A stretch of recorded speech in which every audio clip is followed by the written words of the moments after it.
Bienvenue dans ce nouveau numéro de So Fâche So Good. Cette semaine, on fait la part belle à la musique. Pas de concert dans les bars, mais on peut en écouter sur les plateformes et sur nos canapés. On parlera de Hanan Benari, élu chanteur de l'année 2020, mais aussi de ces artistes israéliens qui cartonnent dans le monde et qui ne sont pas toujours connus du grand public ici, de nous, en somme. Voilà, et pour ceux qui avaient apprécié le talent de Frédéric Simonin, chef étoilé, dans un précédent So Fâche, il revient avec son chef pâtissier pour un caramel au saveur des îles. On aura une pensée pour les parents en mode confinement. On va jouer grâce à Michael Kandel, dont le hobby est d'inventer des jeux. Mais bien sûr, pas de So Fâche sans good news. Et si vous avez raté l'info, séance de rattrapage, la plus grande gymnaste juive de tous les temps a fêté ses 100 ans. On parlera aussi d'une révolution dans Tsahal où une femme prend les commandes d'une unité de renseignement.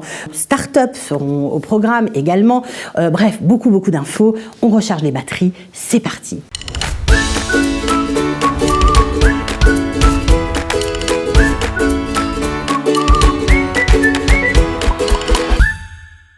Cette semaine, dans So Fâche So Good, on célèbre la vie et on souhaite un très joyeux anniversaire à Agnès Keleti qui vient de fêter ses 100 ans. C'est une des gymnastes olympiques les plus titrées de tous les temps avec 10 médailles remportées, la plupart après l'âge de 30 ans et face à des concurrentes adolescentes. 5 médailles raflées, des médailles d'or, raflées aux Jeux Olympiques d'Helsinki en 52 et de Melbourne en 56, au sol, aux poutres, aux barres asymétriques. Et pourtant, en 41, elle avait été exclue de l'équipe hongroise de gymnastique parce que juive et malgré tout, elle a survécu en prenant pendant la guerre une fausse identité. Elle a travaillé comme femme de chambre et si sa mère et sa sœur sont sauvées par Raoul Wallenberg, son père, comme un demi-million de juifs hongrois, périra à Auschwitz. Aujourd'hui, elle crie à qui veut l'entendre « J'aime la vie » et célèbre son bien le plus précieux, sa santé. Bonne vivante, elle explique qu'elle adore la gymnastique qui lui a permis de voyager dans le monde entier gratuitement et de vivre des expériences qui lui sont plus chères que ses médailles. Keleti est restée en Australie, a demandé l'asile politique, elle a ensuite immigré en Israël où elle a obtenu le prix d'Israël 2017. Elle a également travaillé comme entraîneur de l'équipe de gymnastique israélienne jusque dans les années 90. Son secret de jouvence, la joie. Un exemple à suivre. Et maintenant, parlons un peu chanson, et plus particulièrement de Hanan Benari. À 31 ans, ce père de 6 enfants a été sacré chanteur de l'année 2020.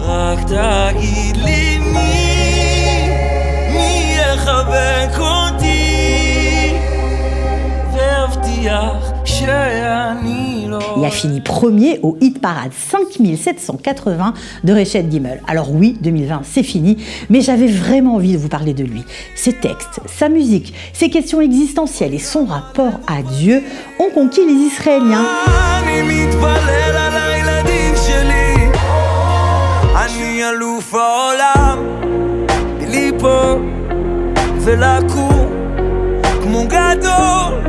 Lui, qui aurait pu être rabbin, a préféré s'ouvrir au monde laïque. Un monde, cela dit, qu'il n'a cessé de vouloir unir, avec ses chansons qui parlent de l'essentiel de nos aspirations, de la famille et de l'amour toujours. Bref, un carton. Mais tout ça n'aurait pas été possible sans son père, Chazan, à la synagogue. C'est avec lui que Hanan a découvert la musique. On les regarde interpréter un piyut du XVIe siècle sur scène.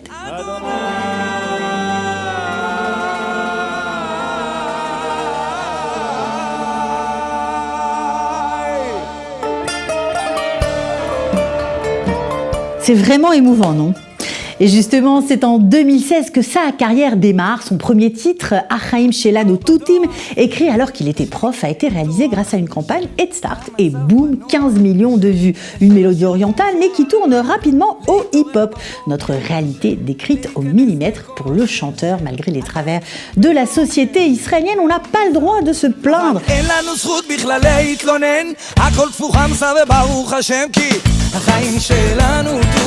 Pourtant, Hanan est loin de se prendre pour une star. La semaine dernière, il est allé surprendre des enfants autistes de l'association Alout, sensibles depuis toujours à la différence. Les enfants lui réclament Im Tirtzi, normal, c'est la chanson la plus jouée en Israël. Selon les données publiées par Mehdi Forest, la chanson a été diffusée 3641 fois à la radio israélienne au cours de l'année écoulée, soit 10 fois par jour, y compris Shabbat et fête. Et il se trouve que c'est la chanson préférée du chanteur. Im Tirtzi, ani eten lach mangina, שתנגן לך את הכל, אני אתן לך את הכל. Une chanson écrite pour conjurer la peur de perdre son grand amour, sa femme qu'il a épousée à l'âge de 20 ans. Une déclaration joyeuse où l'énergie de Hanan nous entraîne. Si tu le veux bien, je te composerai une mélodie, je te chanterai une chanson qui sera tienne et qui soignera toutes tes douleurs. Je serai à toi à tout jamais.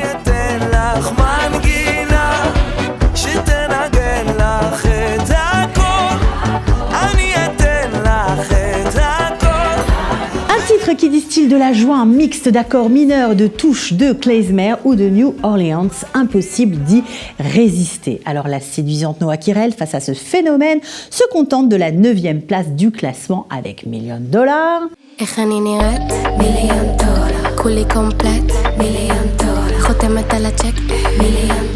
Et une 3e place pour Static et Benel avec leur Feather Up, na na na na na.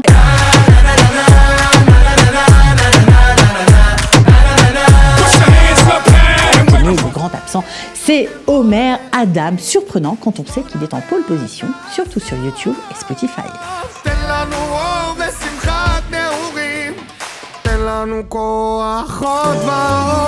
La start-up israélienne Aura Air a achevé un projet visant à protéger 400 bus au Royaume-Uni et en Irlande du Covid-19. Comment ? En utilisant une technologie unique qui purifie l'air dans les espaces clos. Le système surveille l'air dans l'espace du bus, y compris la température, l'humidité, les quantités de dioxyde de carbone, les gaz organiques et plus, et compare les données à l'air extérieur.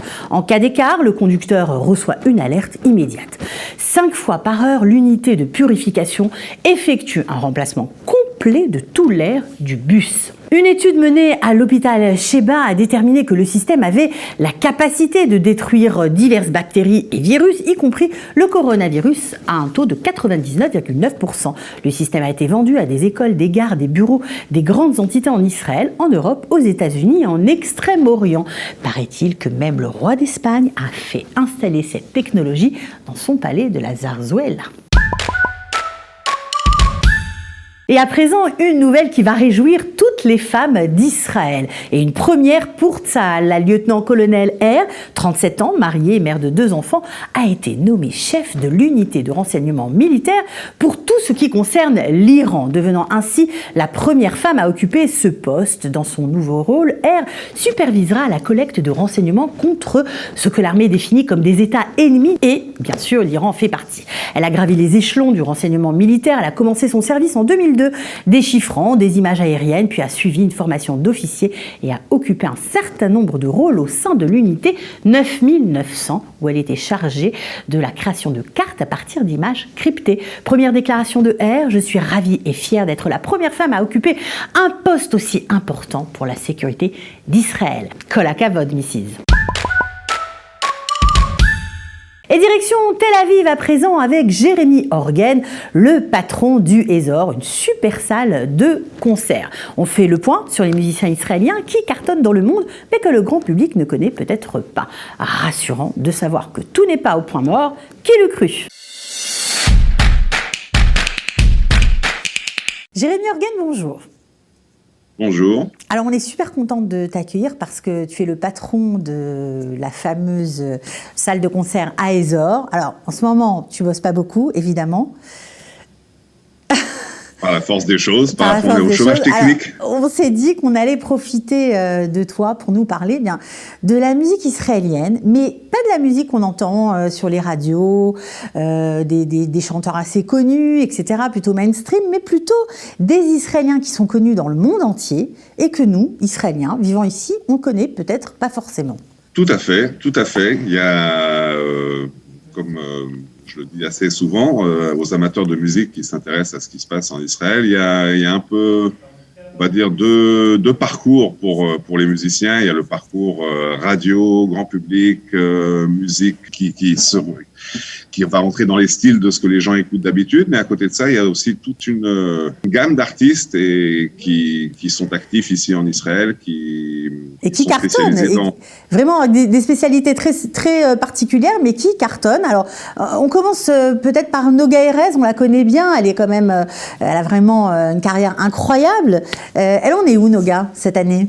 D'après ce que je constate, elle commence à accéder au top mondial dans tout ce qui est des musiques qui sont un peu dérivées du hip-hop, qui sont un peu plus modernes. J'ai vu qu'elle était en contact direct et très appréciée aussi par Billie Eilish, qui est celle qui a pris tous les prix Grammy cette année, qui est, je pense, une des plus grandes au monde. Donc, elle fait un parcours fantastique. D'ailleurs, elle était barman au Ezor avant de commencer son ascension. Oui, c'est vrai qu'il y a beaucoup de super artistes qui passent chez toi. Et ça te permet justement de les suivre et de voir un petit peu où ils en sont. Alors, après Noga, de qui on peut parler? Alors, je pense que on reste quand même un peu maintenant, enfin, tant mieux pour elle, dans le domaine du mainstream israélien, mais on peut difficilement ne pas évoquer Yasmine Moallem, qui a fait cette année un très très beau parcours, malgré le fait que le monde de la musique soit plus ou moins paralysé. Elle a réussi à se faire connaître par un certain nombre de morceaux superbes qui est apprécié je pense, de la part du plus grand public. Et je suis sûr qu'on va avoir beaucoup d'activités de sa part dès que cette crise sera passée.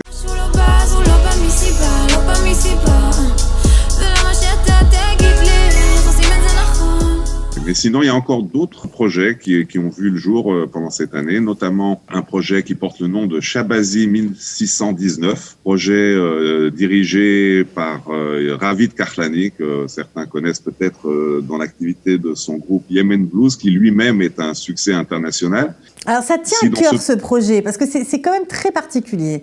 Alors, le Rabbi Shalom Shabazi est un poète et un écrivain et pas seulement d'ailleurs, aussi un Mekoubal et beaucoup d'autres choses, mais c'est surtout un caractère qui est très vénéré, je pense, on peut même dire, dans la communauté yéménite. Ce projet vise à faire connaître Rabbi Shalom Shabazi, faire connaître ses œuvres et sa chanson dans un public plus large en Israël. C'est donc Ravid qui a eu pour l'idée de composer, parce qu'en fait, il a laissé énormément d'œuvres. Il y a environ presque 1 millier de chansons qui sont parvenues et dont seulement une très petite partie a été composée. Donc l'idée de composer le reste et de faire connaître cette œuvre exceptionnelle du XVIIe siècle au grand public israélien aujourd'hui, au XXIe siècle. Et je pense que l'idée est fantastique. C'est un projet participatif. La réalisation aussi. Oui, la réalisation aussi, bien sûr. C'est un projet participatif. En plus, je crois qu'on peut, mettre un peu d'argent et en échange, il y a des trucs très sympas qu'on peut avoir. Voilà, moi-même, j'ai participé hier. Je vous invite à me rejoindre pour mettre un peu le vent dans la voile de ce projet qui est justement, comme tu l'as précisé, en train de chercher un peu de soutien sur la plateforme Headstart. Alors, il y a tout un tas de contreparties amusantes qu'on peut recevoir. Ça va des contreparties classiques comme une place de concert et un disque vinyle et ces choses-là, jusqu'à passer une nuit endiablée de sortie à Tel Aviv avec Ravid et connaissant le personnage, je vous garantis que ça sera de l'argent bien passé. Bah oui, Ravid, c'est le roi de la nuit à Tel Aviv. Entre un parmi eux, ouais, il s'y connaît bien.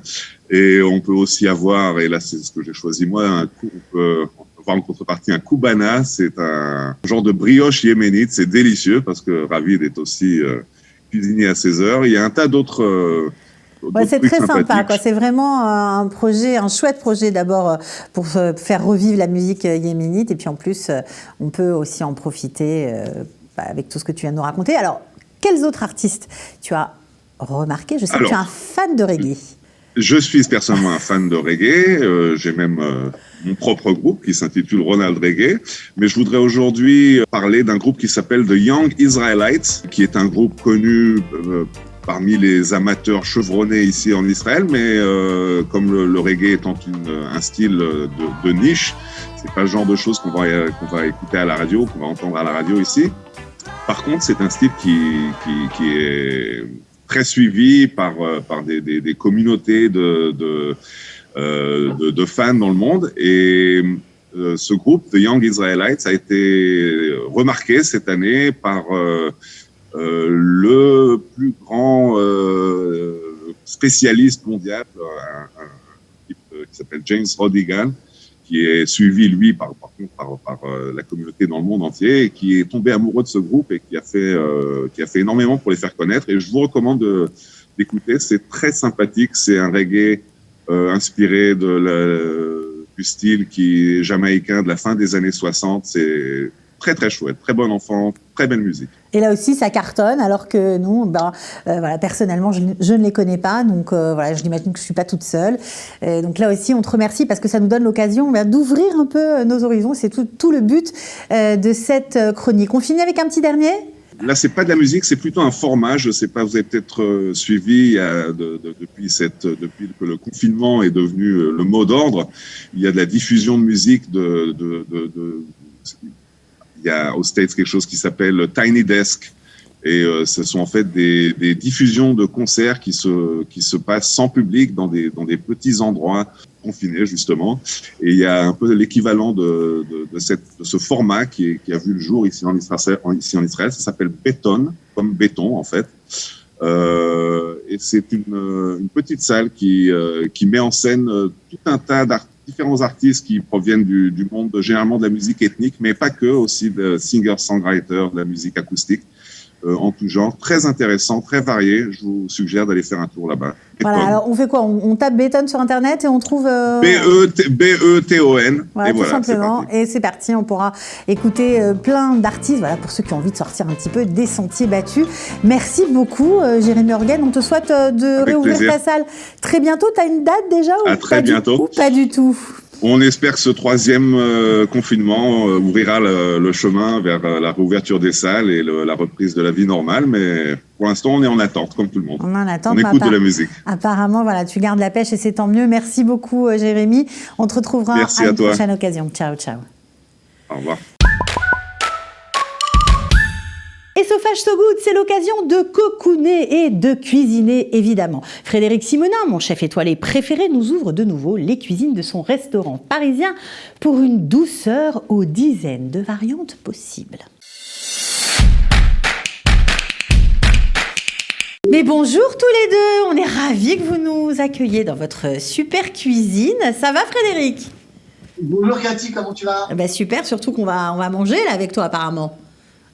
Ah oui, d'habitude. Et puis en plus, il y a un invité de marque, mon chef pâtissier. Le chef pâtissier qui s'appelle Guillaume, je crois. Salut Guillaume. Bonjour. Donc on va manger, mais des desserts apparemment. Ouais, c'est ça. Alors en fait, on va te montrer une technique. Tu sais que le sucre, tu peux faire beaucoup de choses. Et Guillaume va nous expliquer en fait comment faire un caramel mou, un caramel liquide qui peut servir de sauce et de base pour faire beaucoup de choses. Tu fais des crêpes, par exemple, un caramel. Tu fais une huile flottante, des blancs montés, super. Un caramel. Alors on veut voir. Mais là, un caramel, vanille et fruits de la passion. C'est pourquoi le clin d'œil aux fruits de la passion. Ben oui, à force de se balader dans les îles, forcément, on a envie de manger des fruits de la passion. Alors on y va, Guillaume, on t'écoute. Donc du coup, j'ai pris du sucre cassonade qu'on va venir mettre dans une poêle et qu'on va venir faire chauffer à feu vif pour faire fondre le caramel. Voilà. Donc là, le temps qu'il faut faire un peu vif pour démarrer Du sucre sans eau, rien que du sucre. Que du sucre, uniquement du sucre cassonade. Ouais, à sec. Il faut le mettre à sec. Alors là, il l'a mis dans une poêle Tefal. Tu pourrais le mettre dans un sautoir, dans une casserole. Ok, d'accord. Par contre, il faut faire attention que la flamme du feu ne vienne pas trop sur les extérieurs, parce que ça risquerait de brûler. D'accord, ok. Donc ça, c'est les... La chaleur doit compenser sur le milieu de manière à ce que ça fonde doucement. Ok, alors c'est quoi le secret du caramel liquide ? Guillaume. Il faut cuire le caramel à sec et il faut le déglacer à temps en fait. Et il faut une grande quantité de jus. Par exemple, là, c'est du jus de la passion. Il faudra une grosse quantité de jus pour le rendre liquide le plus possible. Parce que sinon, le caramel va réduire et après, il va épaissir. Alors si j'ai bien compris, le caramel liquide, c'est avec un jus, c'est pas forcément avec du beurre. Alors là, on va en mettre un tout petit peu juste pour décuire le caramel avant de rajouter le jus de passion. Mais tu pourrais le faire aussi, le déglacer, par exemple, avec un lait de soja. Ok. Moi, si tu veux faire quelque chose de cachère aussi, tu le sais bien, tu pourrais peut-être le faire aussi avec tu sais, du lait d'amande, du lait de noisette ou du lait de soja, tu vois. Super, d'accord. Donc ça, c'est un bon truc à retenir. Alors voilà, quand il est bien marron, ok. Le caramel est arrivé, on déglace avec une toute petite noisette de beurre. Enfin, on déglace, on décuit en fait. On baisse le feu au minimum. Il faut cuire le sucre à feu fort ou à feu doux? Parce que là, je viens de voir que tu baisses le feu. Bah, on le fait cuire à feu fort et dès qu'il est caramel, on baisse le feu, on met la noisette de beurre, on décuit avec le beurre et là, on vient rajouter de jus en réaugmentant le feu. Donc, j'imagine que c'est le jus d'un fruit frais. Oui, c'est ça, exactement. Ouais, et puis tu sens, c'est dommage que tu ne sens pas les parfums parce que tu as ce côté caramel un peu vanillé, tu sais, et tu as le côté acide du jus de fruit, la façon qui est extraordinaire. On en met combien? Parce que là, je vois qu'il y a plein de petits pots qui se versent. Il faut combien presser combien de fruits? Alors, on va te dire les quantités, en fait. Tu as pour 100 grammes de sucre roux, tu as à peu près entre 15 et 20 centilitres de jus de fruits de la passion. D'accord. Et là, qu'est-ce que tu fais, Guillaume? Là, j'ai rajouté de la vanille en poudre pour donner un peu d'arôme et puis du citron vert pour booster un peu. Enfin, du zeste de citron vert. C'est diabolique, votre truc, hein? Et là, on vient réchauffer fort la poêle et on vient décuire le caramel avec un alcool. Donc là, c'est du rhum, mais on va mettre du Malibu. Du Malibu, du rhum, ça marche ou bof?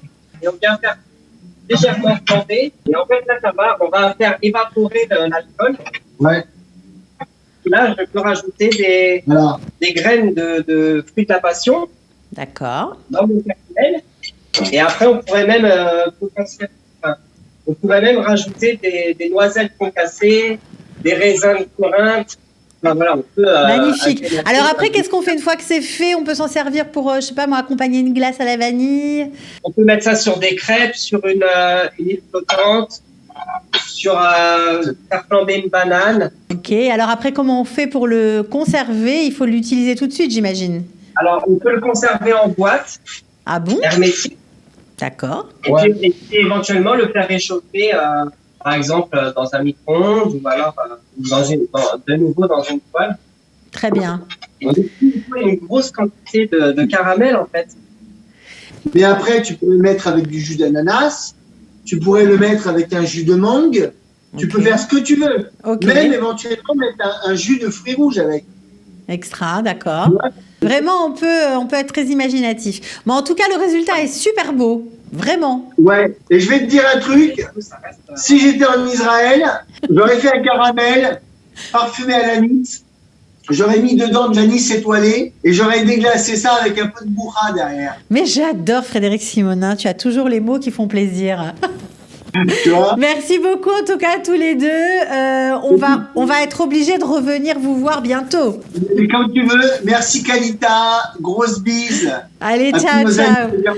Salut. Bye, bye.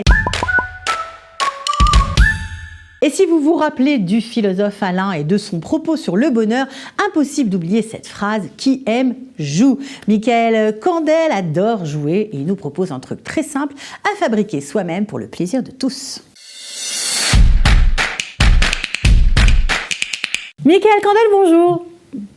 Salut Cathy. On est très content de te retrouver parce qu'en plein confinement, on s'est dit qu'on allait taper à ta porte pour trouver un truc sympa à faire en famille. Exact, je suis toujours là, toujours content de jouer. Participer. Quand il faut jouer, quand il faut jouer, je suis toujours là. Je sais que, on m'a raconté plein de choses sur toi, mais je sais que tu inventes des jeux, on te le demande de temps en temps, tu adores ça. Alors, il y en a un particulièrement, ça s'appelle Mémo. Tu peux nous raconter ? Alors voilà, donc en fait, l'idée de cette rubrique, quand on va la faire, c'est d'essayer de proposer vraiment à des gens des jeux comme ça qu'on peut faire chez soi. Des jeux qui n'existent pas, des trucs sympathiques. On va proposer des jeux avec lesquels on peut jouer. Alors des jeux faciles à faire. Mémo, c'est quoi ? Alors, le jeu que je vous propose aujourd'hui, c'est très simple. Il s'agit de, vous connaissez le jeu Mémo, donc en hébreu Misrak Zikaron, où en fait, il y a des cartes qui marchent en couple, d'accord ? Et on met les cartes sur la table sur une table retournée et il faut tout simplement deviner, retrouver les deux cartes qui vont ensemble. Voilà, tout simplement. Ça, c'est la base du jeu. Alors, le jeu en lui-même, pourquoi je suis là? Parce que ce jeu, il existe. Mais en fait, moi, ce que je propose aujourd'hui, je vous propose de prendre des photos de famille et de les imprimer. Donc, vous pouvez soit, je vais vous montrer, les imprimer comme ça, par exemple, en couleur, ou alors éventuellement même, ça va aussi avec une imprimante en noir et blanc, voilà. Okay. Vous avez trois couples de photos. Et donc, quand vous avez imprimé ces photos, alors il faut prendre d'abord une autre page blanche pour coller les deux pages. Alors pourquoi on colle une page blanche sur le dos de la page où on a imprimé? Parce que dans la page où on a imprimé, surtout si on imprime en couleur, si on retourne la carte, ça va être passé quand même en transparence. On va deviner. Donc pour les tricheurs, non aux tricheurs quoi. Avec Michael Candel, on triche pas quand on joue. Voilà, exactement. Donc on colle avec de la colle une page blanche, une feuille blanche au dos de la feuille sur laquelle on a imprimé les photos. Ouais. Après, ce qu'on va faire, c'est qu'on va les découper. Alors il faut bien sûr que les carrés des photos soient exacts, parce que sinon après on peut repérer la photo si le carré. Bon, on essaye de faire ça bien. Alors l'idée c'est quoi? C'est de faire participer, j'imagine, avant les enfants, parce qu'on va jouer certes, mais on peut tous ensemble se mettre à découper les photos. C'est sympa. Et à les choisir surtout. On choisit les photos tous ensemble. On les met par exemple sur Word, par exemple, et après on imprime, on colle, et après les enfants découpent les photos, on prépare le jeu. Alors on peut prendre 4 photos et les faire 2 fois, on peut prendre aussi 10 photos, 30 photos, ce qu'on veut. Après donc on les dispose sur la table, et donc quand on les a disposées sur la table, chacun à son tour on retourne 2. Jusqu'à ce qu'il trouve le couple de photos adéquat. Et quand on a retourné les 2 mêmes photos, on prend le couple de photos et on marque un point. Ok, alors j'imagine celui qui a le plus de points gagne. Maintenant, on peut faire des variantes à ce jeu. On peut donner des gages, j'imagine qu'on peut faire plein de choses autour de ça. Oui, alors après, on peut y ajouter des questions, etc. Mais enfin, déjà, on va commencer avec ce jeu-là le plus simplement possible. Et après, on verra peut-être pour une prochaine fois si on peut l'élaborer, on peut le faire évoluer. On peut le faire évoluer. Bon, alors voilà, c'était pour vous donner une petite idée, vous qui nous regardez et qui craquez un peu avec le confinement. On ne sait plus trop quoi faire. Toutes les boîtes de jeux ont été utilisées. Voilà, là, ça vous donne un truc sympa à faire en famille avec les petits et les grands. Tout le monde s'amuse. Merci, Michael, pour cette idée sympa. Mais je t'en prie, à la prochaine. À la prochaine, ciao. Bye.